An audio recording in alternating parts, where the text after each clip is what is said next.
Hey Treeple! So today I'm making a video about felling techniques and safety. We might do things differently over here, and I for one think it's fun to see the different ways of doing it around the world. So stay tuned. I can't stress enough that you have to be professionally trained, or at least be with somebody professionally trained to fell a tree. This is your life, so don't just mess around with it. In this video I won't be talking about backwards lean, forward lean, side lean, anything like that, or clearing your safe zone. This is only about the felling cuts. So I will start off making a notch at approximately a 45-degree angle, 60 if it's ash tree, to determine which direction the tree will fall. The notch should be approximately 2/3 of the width of the tree. So let's go!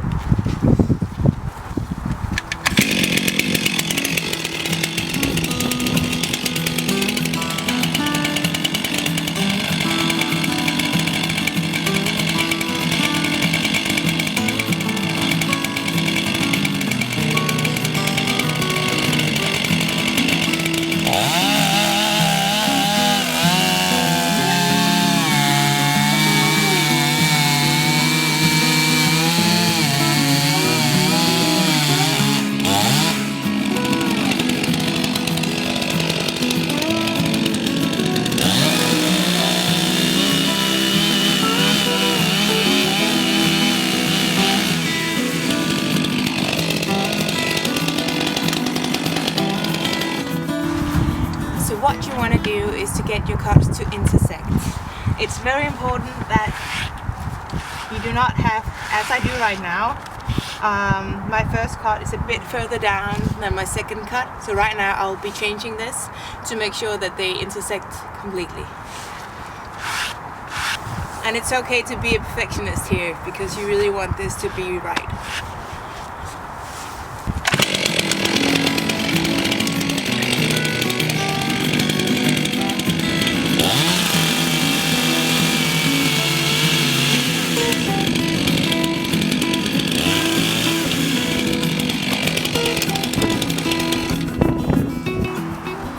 So I only had to remove a little bit extra, but that's really worth your while to make sure that everything is lined up correctly. If your angular cut is further down, you might actually cut off your entire hinge, and then you don't have anything holding your tree. Not good. Same thing with your second cut. If it's too far in, you will also be removing a part of your hinge. So make sure that they intersect completely, then you're off to a good start. So once you're satisfied with your notch, what you want to do is to make a cut at an angle to make sure that you don't get rabbit ears, or as we call them, donkey ears. So that's what we'll do right now.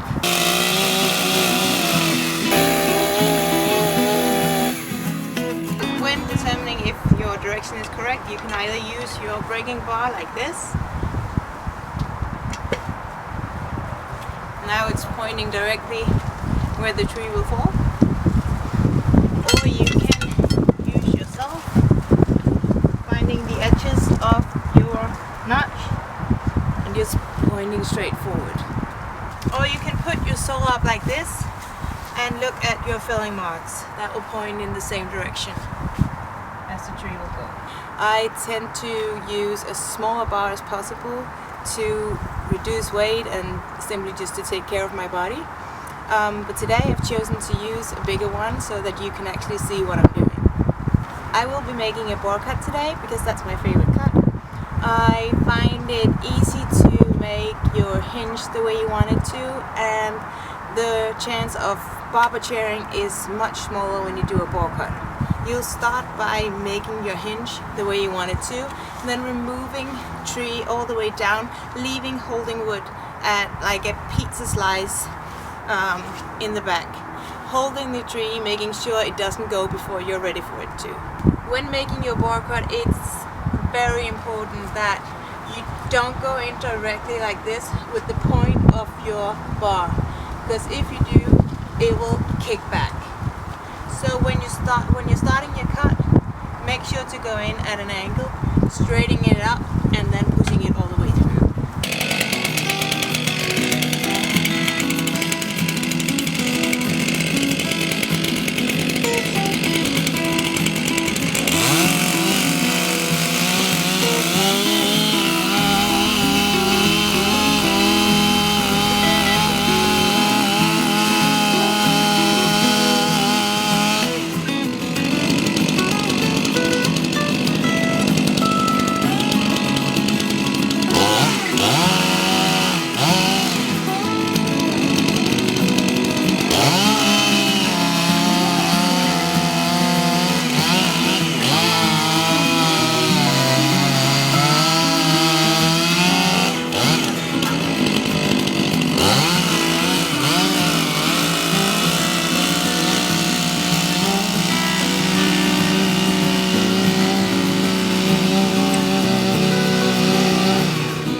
So right now I have my notch up here and my hinge down here.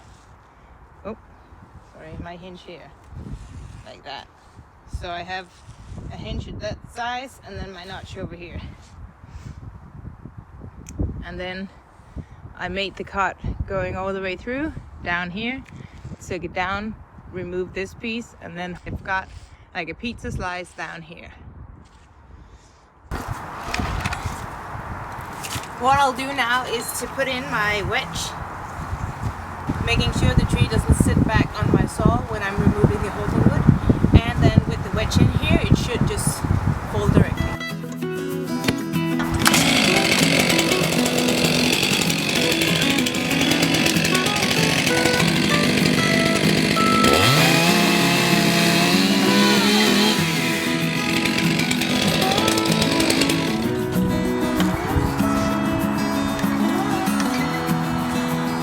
When removing your holding wood, always do it from the back, never from inside and out, and you'll hear the crack when the tree is ready to go.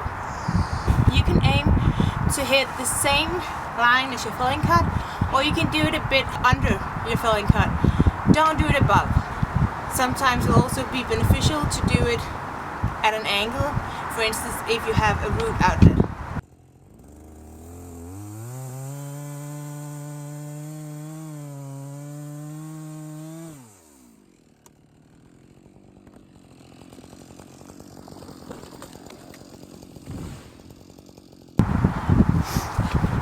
I'll try to see if I can get this enormous tree to fall now, but it's a lot harder when you don't have the canopy to help you.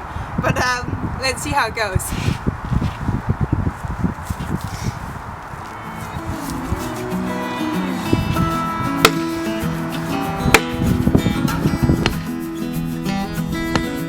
When the tree starts to fall, what you should look for is the crack. If it goes downwards, it's fine. But if it's starting to go upwards, then your hinge is too big. Because this is not an entire tree, I can't make it fall and crack off my hinge. But you get the picture, don't you? Timber! As you can see, you could easily use a bar of this size as well. Because then what you would do when you do your bore cut is to go in from here, get it in all the way, take it down. You can actually just take it all the way down if you want to, out here. Then you know where to go in on the other side. I would go in from here, going up that way. Then I have my triangle over here and go all the way up, meeting the other line. Then you have the same cut. And then you put in your wedge. There we go. And remove the last piece. Thanks for watching. I hope you liked the video. Please leave a comment, subscribe, like, and remember you can follow me on Instagram at FemaleLumberjack.